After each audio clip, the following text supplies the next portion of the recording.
Kemarin Bu Eti sudah menyampaikan ya, kalau di prakarya kelas 9 nanti kita akan belajar mengenai 2 submapel.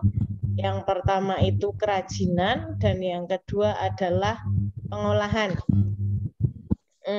Kita belajar pertama yaitu yang kerajinan dulu. Ya, kerajinan dulu. Sudah siap bukunya? Disiapkan dulu bukunya? Sudah, Bu. Ya, coba lihat. Saya belum, Bu. Aku ambil dulu, Bu. Tinggal aja nggak apa-apa, Bu. Aku berani kok. Iya, tinggal. Orang dikancani sapa orang. Sudah ya? Ya. Belum. Yuk, yang belum. Ya. Buka halaman kerajinan. Yang kerajinan dibuka dulu.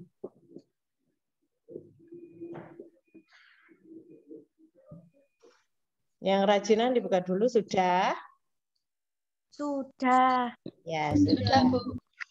Nanti tugas kalian yaitu dilihat halaman pertama itu ada gambar-gambar kan di situ. Ya kan? Nah, gambar-gambar yang utama itu nanti yang akan kalian jadikan tugas dan dikirim ke Bu Eti melalui grup WA. Sudah bergabung ke grup WA? Sudah. Sudah. Ya, oke. Kita Belum. lanjut ke materi ya.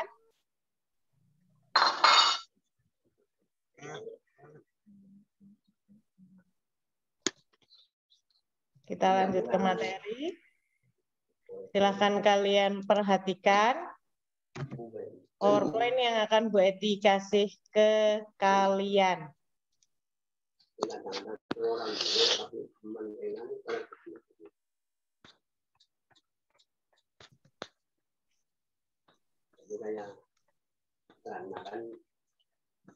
Sudah nampak di layar kalian kan? Ya. Nanti kita itu akan belajar mengenai kerajinan bahan keras.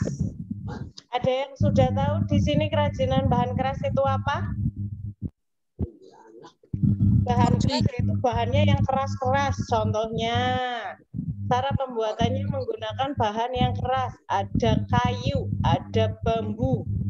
Ya kan? Itu bahan keras apa lunak? Keras ya. Ya, oke. Selanjutnya, kerajinan bahan keras adalah produk kerajinan yang pembuatannya menggunakan bahan dasar yang bersifat keras.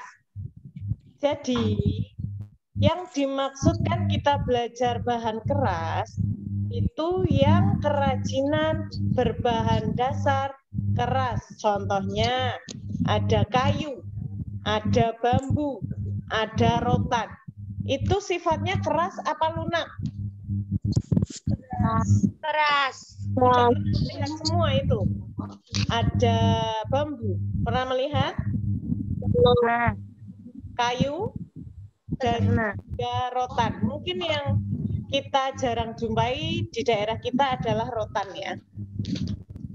Terus berikutnya, kerajinan ini dapat dijadikan bisnis. Bisnis tahu, mata pencaharian yang berpotensi meraih keuntungan terutama untuk ekspor. Sebab kerajinan seperti mebel dan rotan di Indonesia sudah cukup terkenal di dunia. Kamu pasti sudah pernah melihat kerajinan yang berbahan dasar rotan, bambu, dan juga kayu. Sudah pernah belum? Belum. Sama sekali. Sudah. Sama sekali ada yang belum? Pasti sudah lah ya. Kalau kamu jalan-jalan di rumahnya kamu, tidak usah jalan-jalan jauh, di rumahnya kamu aja ada. Contohnya kursi. Kursi itu bahan dasarnya apa biasanya? Kayu. Terus apa lagi? Meja. Biasanya bahan dasarnya meja apa? Kayu. Nah, berarti sudah pernah melihatnya ya? Ya. sekarang kita akan belajar mengenai prinsip kerajinan bahan keras. Perkembangan dari manfaatnya bahan, cara pembuatan maupun penampilan bentuk sebuah karya yang muncul menunjukkan adanya kemampuan daya serap pengrajin untuk mengadaptasi segala perubahan sosial budaya yang terjadi di dalam masyarakat. Kamu tahu yang membuat kerajinan itu namanya siapa? Lita. Yang membuat kerajinan namanya siapa, Linta? Seniman. Seniman itu kan kalau lukisan. Kalau lukisan apa? Pengrajin. Ya, pengrajin ya. Terus kerajinan itu daerah satu dengan daerah lainnya pasti berbeda-beda jenisnya. Ya. Contohnya kalau Jepara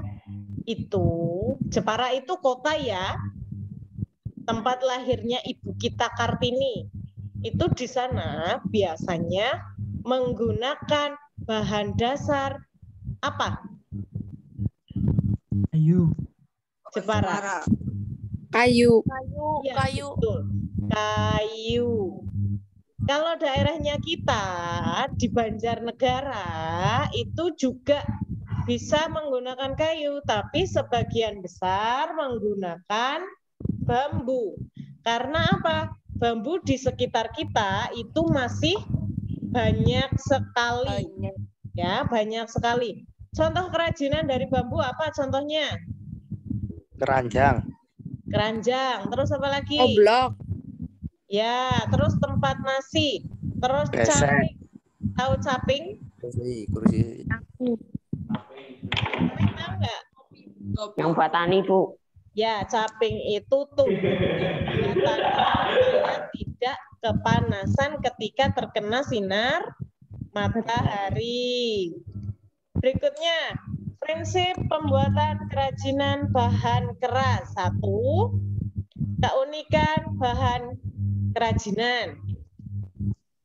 Keunikan bahan kerajinan itu biasanya dikatakan unik karena bahan yang ada mudah dicari dan mudah untuk didapatkan.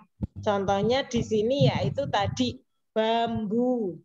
Ya, bambu kan masih banyak sekali ya di daerah kita ya. Tahu bambu? Bambu sama dengan Tahu. Pring. ya, pring. Pring-pringan itu bambu. Biasanya bambu itu mempunyai rambut-rambut halus. Ya tidak? Ya, Ya Bu. tidak. Namanya apa itu kalau rambut-rambut halus di daerahnya Lugut. kamu? Logut. Lugut. Logut, Bu. Logut. Lugut. Dia gatel kalau dipegang. Terus berikutnya, Iya. bahan Yang nenek kayu rambut. memiliki keunikan tekstur serat yang sangat unik dan tidak dapat ditemukan pada bahan lainnya. Contohnya, background yang Bu Eti pakai ini adalah tekstur dari serat kayu. Pernah lihat kalau kayu ditebang itu dalamnya kayak apa? Pernah. Pernah ya? Itu namanya tekstur serat dari kayu. Terus berikutnya, serat kayu menjadi penilaian orang untuk tetap mempertahankan kayu sebagai produk kerajinan dengan berbagai olahan bentuk sebagai fungsi pakai atau hias. Contohnya fungsi pakai itu buat apa kalau kayu? Buat bikin meja, kursi. Bikin meja, Bu. Ya, bikin meja, kursi yang kita pakai sehari-hari. Tapi kalau fungsi hias itu sekarang kan banyak rumah minimalis itu ya, biasanya menggunakan kayu. Contohnya rak TV menggunakan kayu, rak bunga menggunakan kayu. Itu adalah fungsi hias. Tahu ya bedanya fungsi pakai dan fungsi hias ya? Ya, Bu. Jelas ya? Gas. Ya. Berikutnya. 1. Keunikan bahan kayu bisa dibuat kerajinan yang ingin kalian buat. Contohnya, itu apa? Jam. Ini berasal dari kayu. Serat antara kayu yang satu dengan yang satunya itu berbeda. Beda. Tergantung Betul, Sob. dengan jenis kayunya. Jelas ya? Yang kedua, ini adalah serat dari kayu jati Belanda. Sudah pernah lihat yang bentuknya kayak gini, tidak dicat, tapi cuma dipernis biar meling-meling. Pernah lihat? Pernah lihat. Pernah ya? Kayaknya pernah. Pernah, Kayaknya. Bu. Ya, nanti kalau kamu nongkrong di kafe-kafe, kalau udah nggak ada pandemi, coba dilihat bangkunya. Pasti sekarang kafe-kafe itu banyak yang menggunakan kayu yang motifnya itu unik-unik. Ya, karena kayu itu menarik daya pembeli untuk membelinya karena menarik. Salah satu contohnya itu. Nah, ini apa ini? Yang ketiga. Kursi. Yang ketiga, kursi. Kalian pernah menjumpai kursi dari kayu yang tidak ada busanya? Banyak. Pernah. Nah, Pernah. Mas saya, Bu. Itu lebih awet daripada bambu. Jelas ya? Kayu itu lebih awet daripada bambu. Terus berikutnya. Yang berikutnya. Ini satu lagi. Yang terakhir ini ada apa ini? Meja. meja. Itu juga tidak menggunakan cat, tapi hanya menggunakan pewarna yang membuat dia glowing. Ya, tidak cuma muka aja yang bisa glowing ya. Tapi Ya, Bu. furnitur juga bisa glowing. Ya. Terus berikutnya, keragaman muatan nilai dalam produk kerajinan. Ya. Banyaknya bentuk produk kerajinan tidak lepas dari gagasan atau ide yang dapat berawal dari suatu pikiran yang selanjutnya dapat merupakan suatu karya. Contohnya, kalau kamu mau membuat sesuatu, itu dipikir dulu kan? Ya, Bu. Buat apa kan? Oh, kira-kira mau dibuat meja.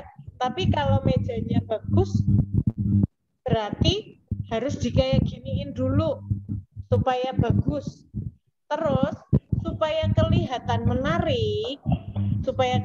menarik, kamu harus mengasah pikirannya kamu sendiri. Tapi bukan ngasah pisau yang dimaksud ya. Mengasah pikirannya kamu untuk mencari ide-ide lain yang menarik. Semenarik mungkin. Semenarik mungkin yang sekiranya itu kerajinan belum pernah dipakai oleh orang lain. Biasanya itu yang akan membuat menarik. Ya. Terus berikutnya. Pesan yang dapat diperoleh berdasarkan proses berkarya. 1. Produk dengan nilai fungsional. Tahu fungsional itu apa? Dapat digunakan. Ya, Yang dapat berfungsi. Ya, yang berikutnya nilai informatif. Ya, jelas? Informatif berarti apa informatif? Di buku ada. Silahkan dilihat.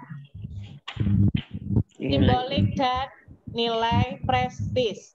Berikutnya, sebelum Bu Eti melanjutkan materi, ya silakan kamu buka di halaman yang pertama, itu ada tulisan kerajinan bab 1.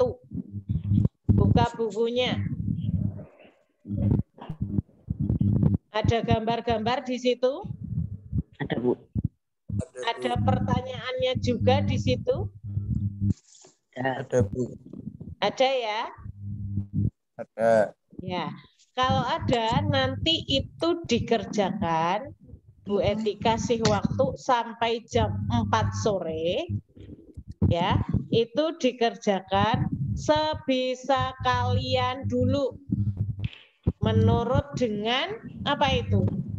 Menurut dengan gambar Masing-masing. yang ada, ya, gambar yang ada.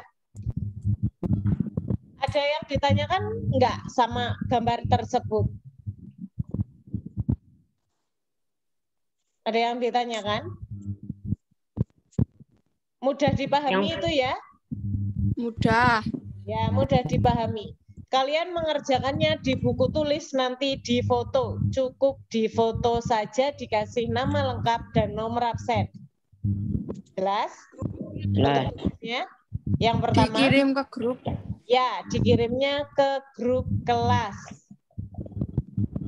Kalau kamu takut temenmu nanti Kontak. nyontek, japri saja. Boleh. Ya, kalau yang niat mengerjakan, pasti dia akan cepat-cepat mengerjakan karena tahu nilai ketika mengerjakan dan tepat waktu ketika mengumpulkan pasti nilainya lebih baik daripada teman kalian yang mengerjakan keesokan hari atau lebih dari jam 4 sore. Ya, Bu. Ya, Bu Eti harap kalian itu sudah kelas 9, sebentar lagi kan lulus. Kamu itu kelas 9 cuma sebentar aja. Sebentar ke waktunya.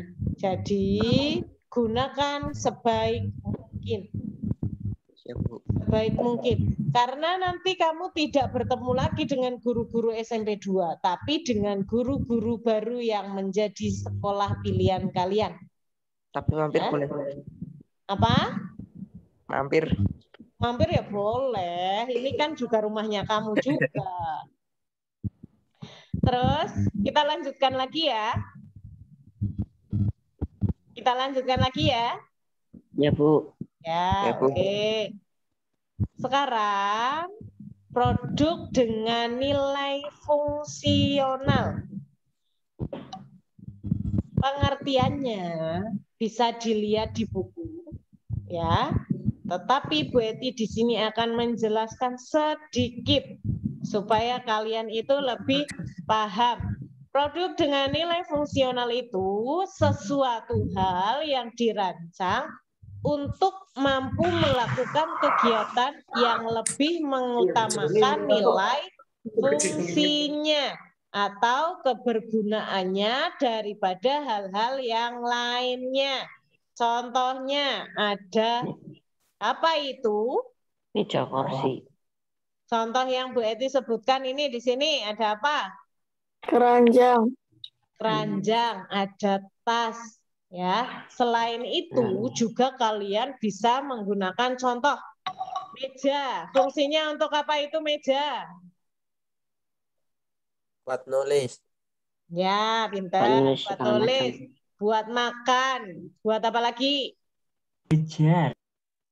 Ya, tapi tidak Mengaji, Bu. tiduran dan tidak kebalik duduknya di meja.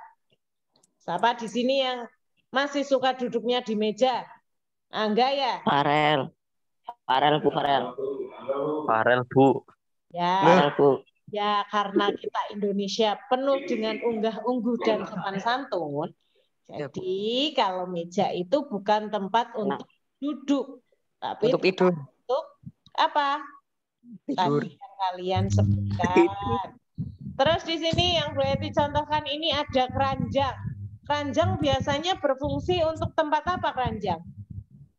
Tempat makanan, Wadah. Bu. Wadah. Tempat sama dengan wadah. Wadah itu untuk apa? Tempat buah boleh, tempat mainan adik kamu boleh ya. Terus tas di sini dilihat, tas bentuknya seperti ini. Biasanya digunakan untuk apa?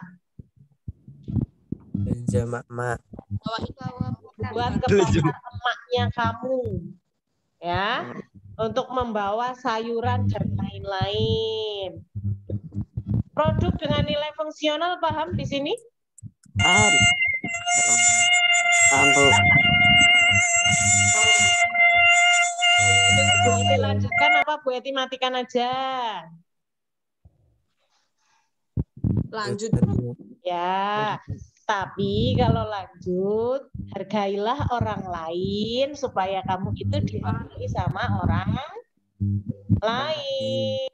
Sudah disampaikan Bu Irin juga tadi, tidak usah menyalakan suara-suara yang tidak penting dibunyikan. Contohnya tadi ada suara nyamuk, Bu Eti tahu itu ada yang usil. Di sini kelihatan sekali siapa yang usil, siapa yang suka nyoret-nyoret itu terlihat di layar. Ya, jadi kalian itu sudah ada datanya di sini yang masuk. Ada yang nyoret-nyoret, Bu Eti tahu siapa. Terus ada yang membunyikan sesuatu, tahu siapa tadi. Apalagi kalau nyontek langsung warnanya kamu tulisannya merah. Lanjut ya. Yang produk fungsional paham ya ini ya? Paham. Paham ya, oke. Kita lanjutkan dengan nilai informatif. Apa itu nilai informatif? Tahu nggak nilai informatif? Tahu nggak? Ya. Informatif berarti itu informasi, menerangkan sesuatu hal. Ya, contoh. Sesuatu yang bersifat memberi informasi atau menerangkan sesuatu hal. Contohnya yang bisa kita lihat kalau dari produk kerajinan itu pin. Pernah lihat pin? Pernah. Pernah lah, kamu kan punya pin konservasi, ya kan? Iya, Bu. Ya, itu di situ tanpa orang dijelaskan apa sih itu konservasi. Di situ sudah ada jawabannya, yaitu penghijauan. Ya tidak? Iya, Bu. Gambarnya. Kalau di sini dilihat, ini gambar apa ini? Pin apa ini? Pin Klub klub sepak bola. Ya, pin klub sepak bola. Tanpa kamu harus tanya, itu sih pin dari mana ya? Sepak bola mana ya? Sudah ada tulisannya kan di sini? Ya. Ya, berarti dia itu menerangkan sesuatu hal. Mudah nggak? Sampai sini jelas nggak? Jelas, Bu. Jelas. Rehana jelas nggak? Jelas. Dini? Ya. Ferdi, tunjukkan pesonamu. Ferdi Gunawan, mana Ferdi Gunawan? Versi. Halo Bu, bentar Ya, Bu. tunjukkan pesonamu mana? Jangan ireng-ireng kayak gitu. Salin Biar desit, kamu Bu. putih. Nah, ngerti baik lah. Ya, putih. Ini kan putih, Fer. Berikutnya ya, kita lanjutkan lagi ya. Iya, Bu. Produk dengan nilai simbolik. Tahu simbolik? Pernah dengar pasti? Pernah ya? Simbolik itu apa? Sesuatu yang biasanya merupakan tanda kelihatan yang menggantikan gagasan atau objek tertentu. Contohnya, gambar wayang. Kelihatan nggak di situ? Kelihatan. Ya, ini merupakan simbol dari daerah lain, Jawa. ya daerah Jawa. Tapi bisa Jawa Tengah dan juga bisa Jawa Barat. Karena apa di sini? Di sini itu ada lukisan khas Megamendung. Megamendung itu dari mana? Yuk seni budayanya keluarkan. Barat. Jawa Barat. Cirebon. Mana motif Megamendung? Dari Jawa Barat. Jawa Baratnya mana? Cirebon. Cirebon, pintar. Sudah jelas ini ya? Jelas, Bu. Oke. Yang keempat, sebelum kita menuju ke akhir pembelajaran. Ya. Nyamuknya itu dimatikan dulu, tolong. Kalau enggak, kamu nanti digigit nyamuk beneran, mau enggak?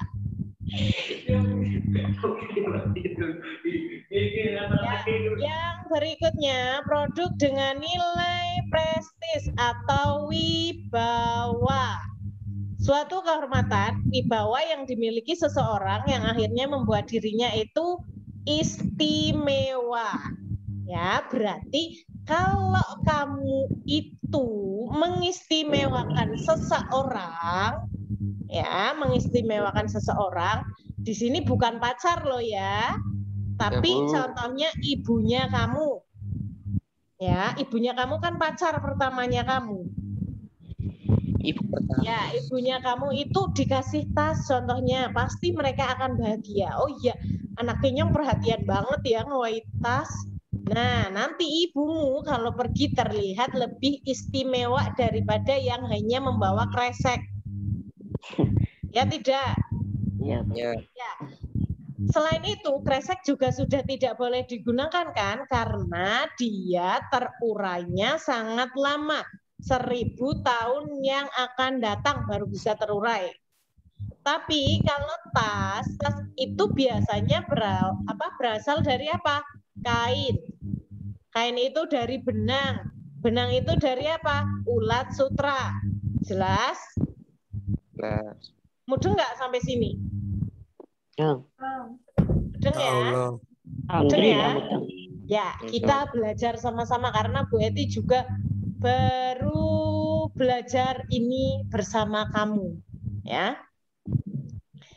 Nah, berikutnya contohnya ini tas. Ibumu dikasih tas pasti suka. Ibumu dikasih apa lagi? Pasti suka. Tapi jangan dikasih kresek dong. Berikutnya, aspek rancangan dalam produk kerajinan. Proses pembuatan kerajinan tidak lepas dari unsur penting, yaitu bagaimana melakukan pertimbangan saat membuat rancangan yang melibatkan berbagai aspek. Berarti aspek rancangannya itu yang pertama itu tadi apa? Idenya kamu. Ya, idenya kamu harus kamu tuangkan di sini supaya apa? Supaya ide kamu tidak sama dengan ide orang lain, kecuali kamu kalau sukanya menjiplak. Ya, oh ya, aku mau bikin itu supaya mirip dengan itu. Jangan. Tapi hargailah kreativitas kalian sendiri, karena kreativitas kalian itu yang lebih baik daripada hasil orang lain. Ya, percaya diri aja. Misalkan nanti kalian Bu Eti suruh mengerjakan sesuatu atau membuat kerajinan, keterampilan, sebisa kalian aja. Tidak usah membeli. Karena kalau membeli, kamu sudah Bu Eti kurangi nilainya otomatis. Karena apa yang membuat orang lain apa sendiri kalau beli? Orang lain. Ya, yang mencari bahannya kamu sendiri apa orang lain?